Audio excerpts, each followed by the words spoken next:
Hello, hi, I'm Alison Chester-Lambert. I'm an astrologer, and here I am with the astrology for July. And are you all waiting with bated breath? Well, it seems as if the themes for July have already presented themselves to us.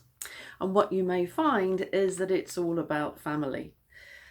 We have the Sun in Cancer, and the Cancer Capricorn axis, so that's the zodiac signs of Cancer and Capricorn, which are opposite to each other on the zodiac wheel. These two signs together represent family. And Cancer represents the sensitive, more mothering, loving side of loving and family.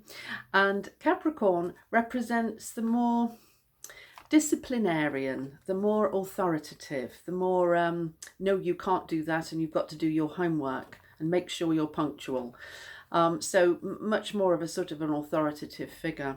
And also it's about what we can succeed in. It's about what we can accrue, what we can draw towards us, what we can earn. So, eventually through your life, you'll be maybe blessed to be able to get a mortgage and a car and a good job and a pension, all this stuff. It's working hard through life to gather things around us which will look after our security and make us feel secure. And for this we have to work hard, and things are disciplined and there are rules. So that's the two sides. So the mothering, sensitive, unconditional love of Cancer, and then the conditional love of Capricorn, which says, if you do well, then I will reward you with whatever it is that you get rewarded with. So that's the main theme. So you may find that as we approach July, this is already sort of coming up. How is it with family at the moment? Are there issues with parents or children? It's the time when really we need to be focusing on our children. They're just about, in many countries, they're just about to break up for their summer holidays. So children will be very much a part of the theme for July and August. But it's also time to reflect on these things, because everything must have its cycle, everything must have its time. And here we are thinking about mothered and mothering. Okay, now we already have a very challenging environment this year. And we have two planets in the sky, one Saturn and one Pluto, who are together in the sky, a conjunction, and they are sitting in the zodiac sign of Capricorn.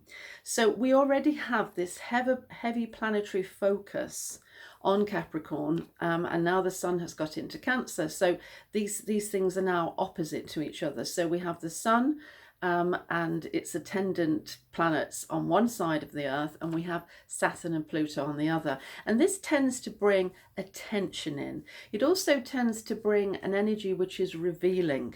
It's as if the Sun lights up a cave. For instance, if we're talking about Capricorn, we're talking about rocks and mountains and granite, and so lighting up a cave actually could be quite appropriate. So the Sun comes in and it exposes or lightens up things, and so therefore we're able to see more, and therefore we have more to deal with. However, this Saturn-Pluto conjunction, which doesn't even go exact until January, but is causing a lot of the issues that we are facing at the moment. This is it's a thing that goes on really right the way through until 2020. So these are not brief issues, but we will have moments during the year of 2019 and 2020 when these things are more heightened. And this month is one of those times when things are more heightened and we have to really get to grips and deal with them.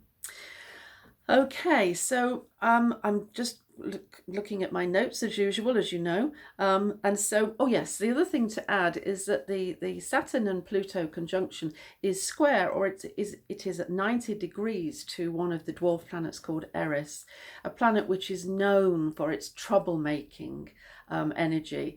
Eris energy is extremely volatile, very disruptive, and it tends to route out or force us to discover the things that we should have dealt with previously but didn't. And so we're left fairly exposed, and then suddenly the Eris energy catches us out, and we find that, oh no, this has happened. Well, maybe you should have. It's like when your computer catches a virus, and you think, well, yeah, but you should have updated your virus software, shouldn't you? You know, it's that kind of thing. So the combination of these three planets is quite sort of, it's an important time. It has quite a strong implication.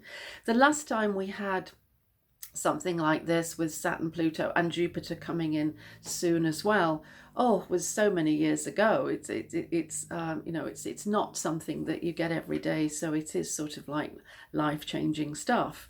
But anyway, so what they're saying is, Saturn is saying there must be endings. Saturn is saying if there are things in your life which do not suit the future, then these things have to come to an end now. And what Pluto is saying is that, but I want you to evolve. I want you to change. I want you to move on into what you must become. So Pluto takes anything and changes it into what it must become in the future. So if you've been a school child up until now, but you're leaving school at the moment, then you're evolving on into the next phase. You're becoming somebody who's looking for work, and you will eventually become a full-time worker. So it's those kind of changes. So the ending at that point will be the ending of school. So it's something like that. Now, all right, there are naturally built into July these kind of endings because it's the end of a school year. However, this will be more exaggerated at the moment. And if you find endings are coming, then yes, you have to be sad or mourn or grieve, but be wise to the Pluto energy as well. Make sure that you are very conscious of evolving and changing and growing into what you must become. Otherwise, you're wasting one half of these two planets together. We have to accept endings, all of us do, but there is an opportunity here to immediately turn something into growth, and that's what you should be looking for. Now, if in the meantime you get the Eris troublesome stuff coming up, either somebody else becomes troublesome or life becomes troublesome, the best way to deal with this is to stay focused, stay completely on your own stuff. Do not look at others, get jealous, get sidetracked, get angry, and get therefore blown off your course. The most important thing with this energy is to stay on your course and use any anger or bitterness or rage that you have, use that to power yourself forward. Turn that energy inwards and say, I'm going to succeed because this person has annoyed me so much. And then you'll get the really good benefits of what's going on at the moment. Now, we are just about to go into eclipse season, as if we didn't have enough on our plates. And tomorrow, the 2nd of July, we have an eclipse of the sun. Now, this is a total eclipse of the sun, but only around the South Pacific area. So very few sparsely populated islands will actually see a total eclipse. By the time the sun gets over South America, it will be a partial eclipse. So a lot of South America will see it, but sadly not in the Northern Hemisphere at all. However, the effect of an eclipse on the on the Earth's atmosphere and on the Earth's crust is so profound. I mean, eclipses can even temporarily change the pH value of the sea. They draw water through rock. These things are just so effective. So it's the sudden ceasing of the sun's light, which causes a very big impact on the ionosphere, and then you get all kinds of residual effects. There are sudden ray changes. The rays coming into the earth are changing. So they have quite an enormous impact on our atmosphere and on our earth. So that stands to reason that it will all filter down and eventually reach our own nervous systems and our own electromagnetic environment in our local area. So yeah, there is an effect on everyone. If you're a Leo, or if you're a Cancerian or a Capricorn, you will be particularly affected because it's in Cancer Capricorn axis and Leos are ruled by the sun, and it's the sun that's eclipsed. So if I were a Leo, I would be not arranging too much. I think you ought to just have a duvet day, because you ain't going to be up for much. You're going to be like, oh, ooh, floppy. So anyway, I hope you don't hear this advice too late. And then on the 16th of July, we have a partial lunar eclipse. And that's an emotional affair. Not so short and sweet and quick hitting as the solar eclipse. The lunar eclipse is more disturbing over a whole day. Whereas the solar eclipse, if it does affect you, apart from Leos, for the rest of us, it's quite, you know, it's intense, but it tends to be short-lived, so a couple of hours and it's done. Anyway, so what can we be doing?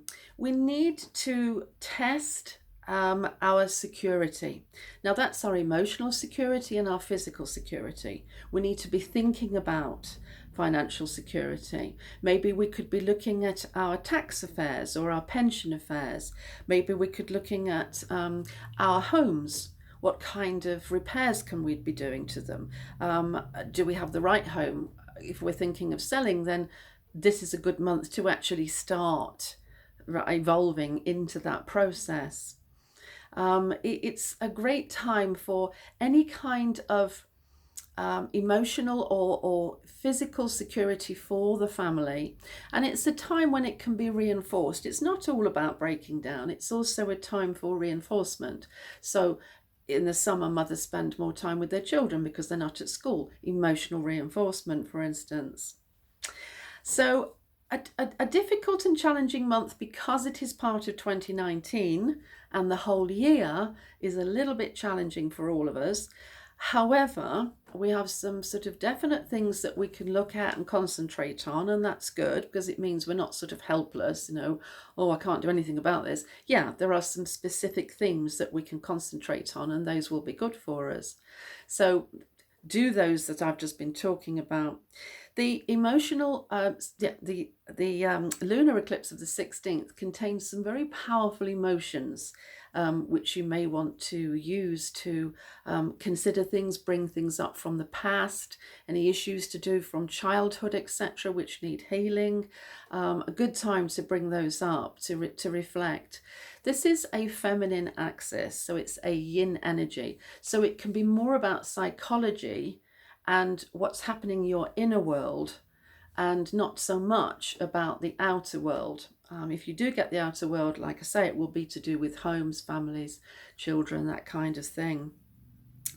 Okay, so I think I've covered all my notes. So I'm hoping that you have a great July, and if you have any issues or problems, then don't forget, I'm here. We can have a session. Nearly all my clients, in fact, all my clients always say they feel so much better after they've had a consultation with me. I've got 100% success rate with making people feel a bit better. Astrology is all about giving understanding. If you know where you are, if you understand where you are, if you have meaning, then you have all the tools you need to cope with things so much better. And so that's why I love astrology. Anyway, it's been fabulous to talk to you, and I want you to have a great month and enjoy the sunshine if you're in the Northern Hemisphere, and look forward to your sunshine if you're in the Southern Hemisphere. And I'll talk to you next month. It was great. Okay, see you soon. Bye.